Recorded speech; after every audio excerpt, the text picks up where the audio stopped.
कधीच नाही चुकणार तुमचे फेवरेट टीव्ही शोज झी5 सोबत, तेही एकदम फ्री।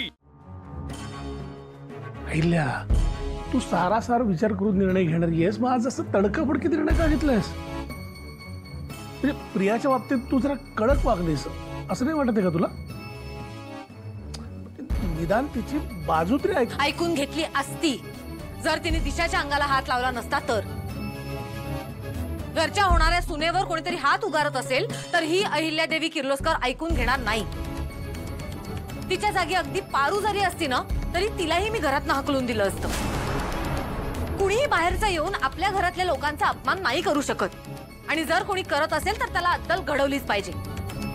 जे झालं त्याबद्दल प्रिया माझ्याशी येऊन बोलू शकत होती, तिला इतकं टोकाला जायची काहीच गरज नव्हती। आणि तरीही या सगळ्या प्रकाराबद्दल मी दिशाशी बोलणार आहे, पण आता प्रियाला या घरात जागा नाही। मी आजच आदित्यला सांगून तिच्या जागी दुसऱ्या कोणाला तरी अपॉइंट करायला सांगते।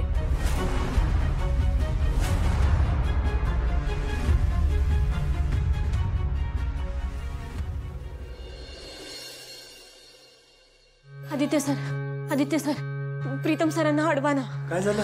सर मला भीती वाटायला लागली। ते ना काहीतरी चुकीचं करायला निघाली आहेत।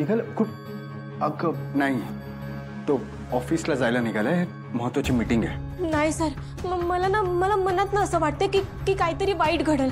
तुम्ही एकदा बोला ना त्यांच्याशी। पारू प्लीज शांत हो, काही झालेलं नाहीये। मला मान्य आहे प्रीतम सोबत बोलण्याची गरज आहे, पण आता नाही। आधीच तो मगाशी खूप विचित्र रिॲक्ट झालाय। सगळे जण म्हणतात तो बदललाय, पण लग्नाची तारीख ठरल्यापासून तो परत पूर्वीसारखा रिॲक्ट होतोय। का असं वागतोय तर कळतच नाहीये।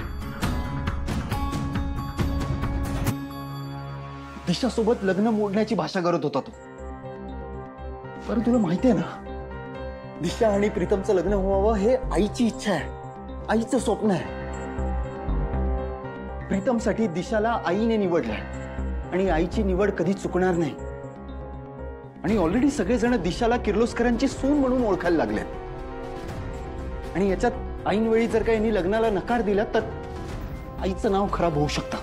त्यामुळे प्रीतमला हे लग्न करावंच लागेल।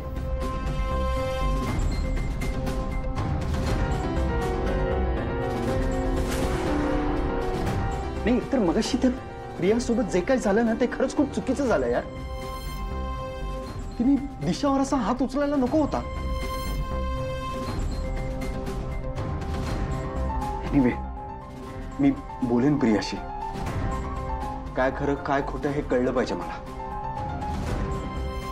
तोपर्यंत प्रीतमला शांत ठेवण्याची जबाबदारी तुझी आहे पारू, प्लीज। डोंट वरी, मी संध्याकाळी त्याच्याशी आल्यावर बोलेन, ओके? बरं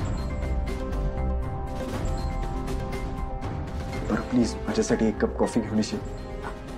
आणते। थँक्यू।